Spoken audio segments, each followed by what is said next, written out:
Pat Kirwan, kind enough to join us once again. Pat, top of the morning to you. How are you? I'm doing fine, fellas. Good to hear your voices. And the football, the NFL rolls on. It is. We got a storyline for every day of the week. So my show's been loaded with all kinds of crazy stuff. And yesterday I started a little bit of a forest fire with the supplemental draft and why it could explode this year. So anyway, we'll go wherever you want. Well, let's go there. What is it about the supplemental draft that has you worried in what could happen? I know there was a CFL draft yesterday that I didn't even know existed. So what is it about the supplemental draft that has you concerned? Well, it's a parachute. If they're going to actually cancel college football, which we have till July, that's when the supplemental draft is. And I know the language of the supplemental draft. I've used the supplemental draft and used it with a first rounder back when I worked for Steinberg and we took Rob Moore. But I understand it. But I think right now there's a lot of good college players that are going, hey, if we're not going to have college football, I'm jumping in that supplemental draft. Well, you didn't graduate and you haven't been thrown out of school. Those are the two ways you land up in the supplemental draft. And so I would say a class action suit with a bunch of really good players that say, I'm not sitting around campus and waiting for the next year because we're not having it. I'm going to get into this thing. And I bet you, what are they supposed to do? Do something to get expelled?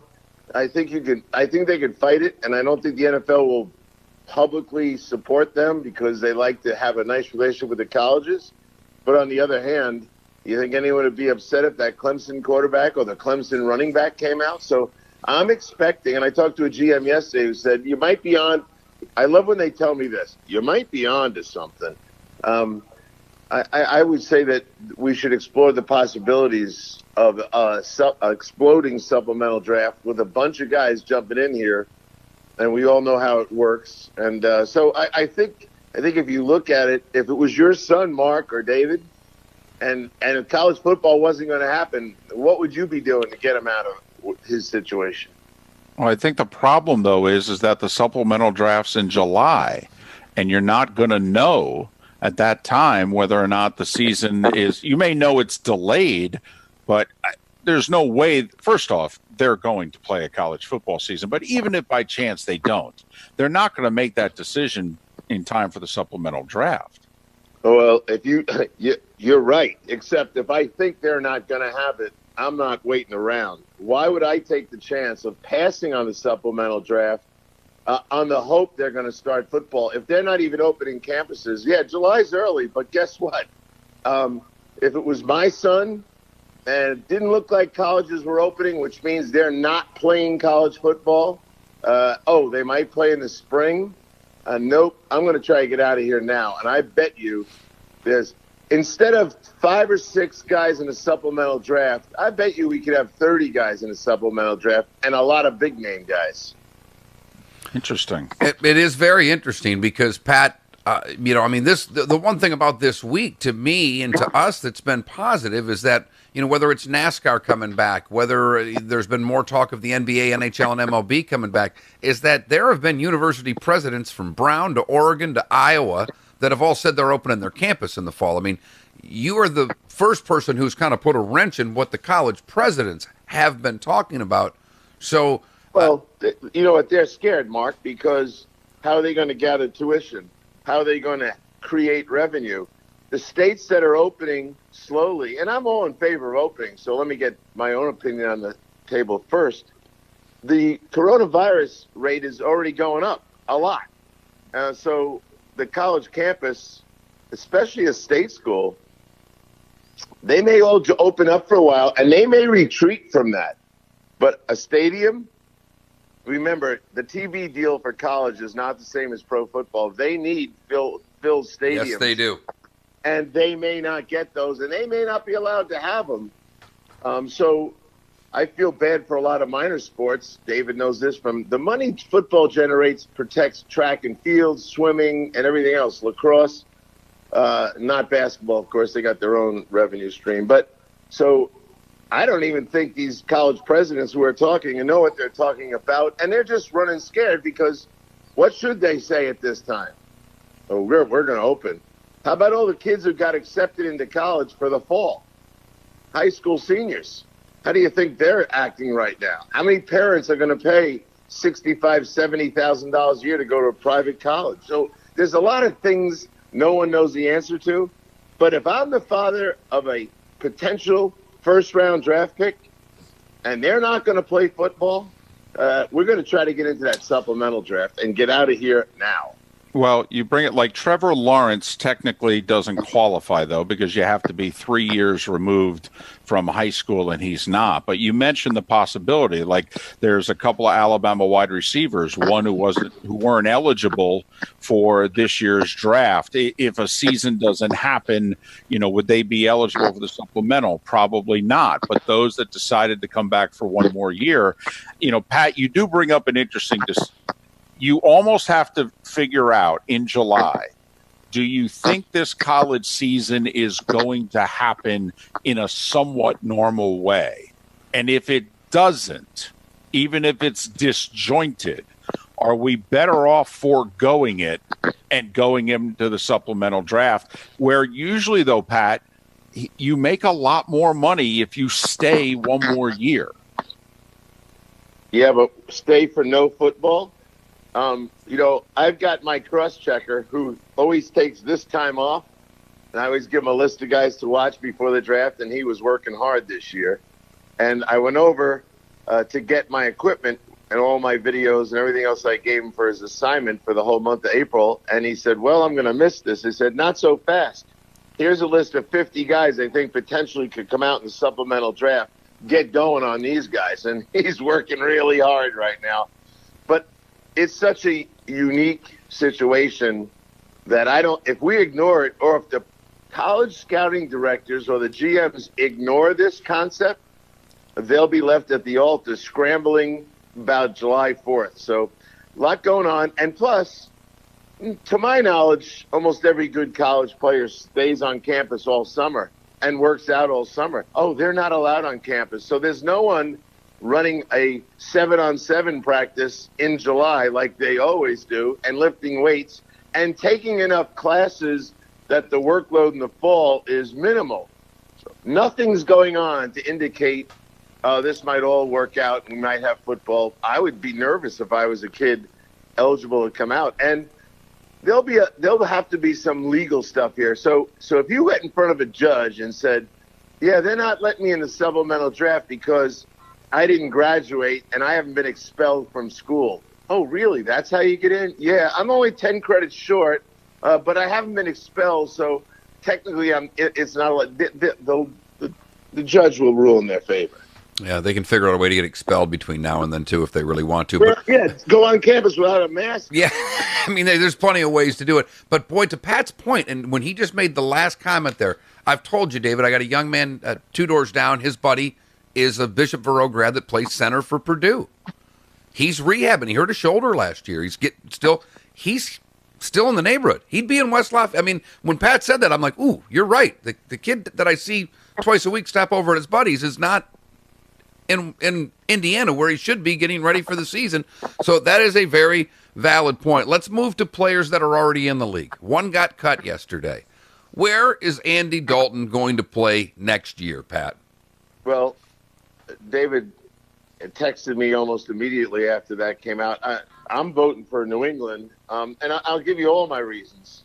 Number one, they don't have a guy they can win with up there, and Bill Belichick's not wasting a year of his life. Now, the Jacksonville thing is, and believe me, I ran free agency when we had coach volatility, and I love Doug Marrone. He's coming on my show today. But if I'm Andy Dalton, and I'm going to take a 3-year deal with Jacksonville, and they may fire the coach at the end of the year, and I'll be back in the same situation I was when Marvin left Cincinnati. Where's the most stable place? They ain't ever firing Belichick. And there's a chance to go in there, and he fits what they do. He's got an accurate short arm, and they got a little offense that I think he'd be a perfect fit. So I'd be voting for that. So the contract could be an issue. And so if I'm Andy Dalton, he's not going to work off that Jameis Winston 1-year deal. But you tell me, guys, is he worth more than Foles? 3 years, $24 million. Is he worth more than that? Yes. David? I don't think anybody will give him that long a contract. But yes. Yeah, well, I would give him a 3-year deal, and it would be an $8 million a year average is no big deal. That's backup money basically, but it's back ended with all kinds of incentives. I think Andy Dalton would buy the Patriots time to draft a quarterback properly, and not be thinking they know Brian Hoyer's not the answer. And I think Stidham, what did he play? 15 plays, and I will quote what I saw with my own eyes. Get him the F out of there. That's what I saw. Well, I threw out there that, first off, Pittsburgh needs a good backup. As Mark has pointed out all morning, if Pittsburgh had an Andy Dalton backing up Ben last year, they would have made the playoffs, and they can't waste another season. Dallas needs a good backup quarterback. You know, Pat, I even threw out, if I'm Tampa Bay, and Mark made the observation they don't have a lot of cap room after their draft picks. But to me, I'm almost wondering, could I sign Andy to a 4-year deal? 2 years at backup money, and then you're the guy that replaces Tom, which then gives us as an organization 2 to 3 years to find the young quarterback that we want to groom. Well, it's funny. You wouldn't give Dalton a 3-year deal a minute ago. And now No. I said I didn't think he'd get it. No, I say this. I'm Andy Dalton. I don't believe Andy Dalton thinks he's a backup. So going to be a backup is burying your career in a baseball cap. And I don't think he's going to do that. I don't think he has to do that. Now, if he doesn't get what he wants, he can just sit home and wait for the major injury. And then all of a sudden, he's a guy that can control his own destiny. I think he wants to start, and the place that looks like he can start is where he wants to go. And I talked to Kevin Colbert twice, and I talked to him for a half hour the other day. They have no intention of bringing in a backup quarterback. So your Pittsburgh fans can forget that one. They're not doing it. Now, would they love to have him? Sure. This is a team that signed Byron Leftwich and a bunch of other guys. But Andy Dalton, and I know they know him, and I think they really like him. I'm Andy Dalton. I'm not doing that. I'm going to go where I can play. That brings me to Jacksonville. Their OC's a guy that knows Andy pretty well. Don't you think the Jags have to be in the mix, or are they that tied to the mustache? No, I don't think. Well, Andy might go there because I'm sure he can start there. The question is volatility. When you look at, as I said earlier, will this staff be here next year? There's a long history. When they change coaches, guys like Andy Dalton get sent out the door, like he just did in Cincinnati. So if I'm him, I'll go there if that's my best offer, and I know I can start there. But I'm not. And by the way, I'd say to them, look, there's a premium on me coming here. I'm not coming here for the same money I'd go to maybe New England. And that's not him talking, it's his agent. I'm going to reduce the risk of volatility in this place by you giving me more money and more guaranteed money. So I think Andy's in a good spot, which always leads me back to Cam Newton. What has Andy Dalton's release done to Cam Newton? It's hurt him. Yep. It's one less place that, for both of them. Obviously, one of them is going to take a spot that in theory could have gone to the other. So I've said forever, Cam is going to sit home and wait for somebody to get hurt because there's only backup jobs available, apparently. New England has indicated they're not interested in Cam as a starter. Jacksonville, if they wanted him, could have already signed him. Same with the Chargers. So clearly, Denver's shown no interest at all. So to me, if I'm Cam, I'm sitting tight and waiting for somebody to get hurt. I mentioned the Chargers, Pat. Are they really going to try to win this year with Tyrod Taylor? Andy Dalton, Tyrod Taylor. You asked 31 GMs not named the Chargers. What would the vote be? Andy Dalton, Tyrod Taylor. 27-4? Yeah. 30-1?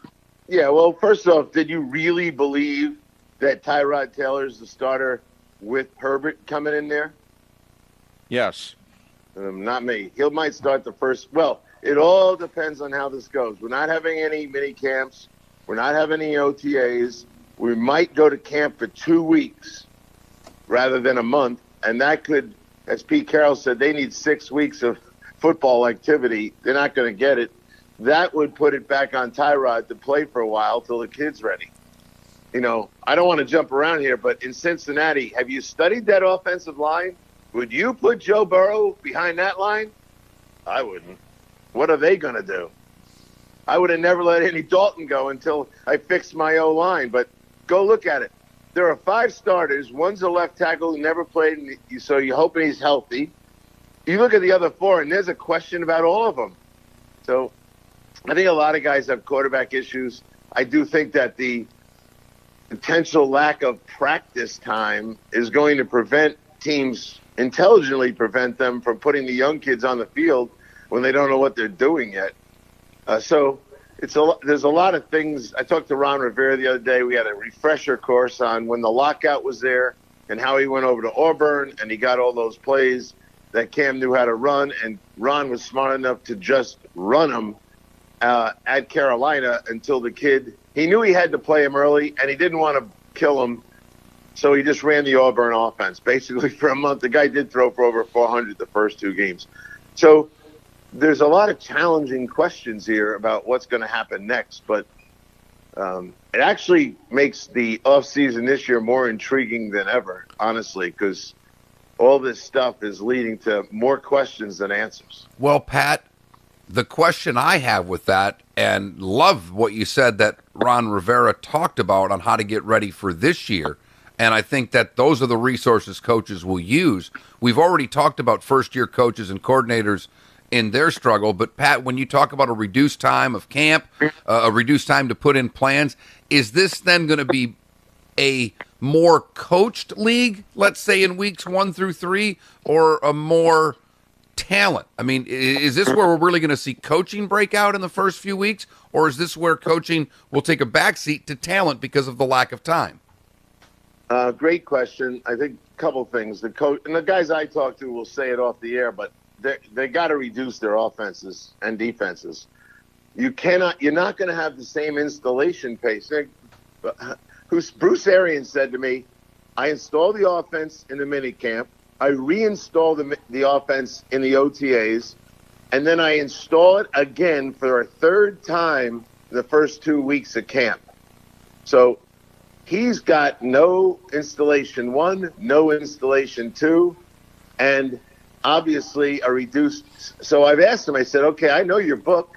There's your book. Practice 1, install the formations and the huddle and blah, blah, blah. Practice 2, base run play number 1, base play, pass play number 1. And so they go on and on. I don't think they're going to be able to do it. I'll say this to you guys. Jimmy Miller, I'll put it on Jimmy and give him credit. He thinks there's going to be a tremendous wave of injuries. These guys aren't working out. The ones we talk to say, well, I got in my garage, I got a bench. Are they doing football training work? There could be a ridiculous number of injuries when you start to try to get them ready. So how fast can you even get them ready? So I don't know where this is going now. If the season starts October 15th, which is possible, what are they doing in the preseason? I hope they're throwing it out. But, Jim's right. The more guys we talk to, and they're just saying, it's really hard to work out, can't work out with them. They're certainly not working like quarterbacks are having all the receivers meet them at, some place to throw routes for 4 days, and no one's doing that. Do you guys think there's going to be a big wave of injuries? Because Jim's convinced me there will be. Pat, very quickly, how come there aren't a rash of free agent signings this week? I mean, we had Ted Ginn Jr. and, Tayshaun Gibson yesterday, but, there are 80 guys out there that are better than those 2 players. Why are they not signed? There are still a lot of teams with a lot of cap room. Yeah, it's a good question. It's always about money. The agents aren't willing to budge yet on what they want. So Everson Griffin's a good example. He's a better pass rusher than almost everybody in the draft for the 2020 season. You could make a case that he'll out-sack anyone in this draft this year. How long he can do it, that's a whole other story. But so why isn't he signed? Well, it's money. Those guys, Clowney's still waiting for a big payday. We all know the kind of money that's been offered to him that he's turned down. So it's always about money. And then what's the point for these clubs to sign guys you can't work with? I think there's like a little lack of interest in trying to get a guy on your roster and pay him when you know you're not going to see him for a while. So I think they're waiting on some of those things. But I do think money is driving most of the decisions that they haven't gotten guys signed. And I agree with you. There's plenty of guys. I will give, again, my man Gettleman, he dropped that unrestricted tag right on Golden. And what did he do to Golden? Well, he's basically knows he can get him back in July. But most importantly, he knocked the legs out from Golden on his contract negotiations. The reason he wasn't signed by anyone with all those sacks was he was asking for too much. I asked a bunch of teams, you after Golden? He wants too much money. Now, what happened to Golden? They now know that Golden is going to make $4 million next year, maximum. So what are they thinking? That guy was asking for 13 or 14 million bucks a year. Well, I could now offer him $8 million a year, and that's twice what he's going to make at the Giants. So the Giants basically knocked a lot of his leverage out from under him. So you might see him get signed because the Giants don't have any rights to him until July 22nd if he isn't signed by someone. I'm surprised more teams didn't do it. I mean, Everson Griffin, that's a 10% raise on $8 million. It's a little under $9 million to keep Everson Griffin around if he can't get a deal. But I think the Golden deal, he could end up getting a contract now, not the dollars he wants, but a lot more than the Giants are going to have to pay him if he has to go back there. Pat, as always, appreciate your time and your insights. Stay safe. Have a great weekend. You too, fellas, and it's money season. Yes, it is.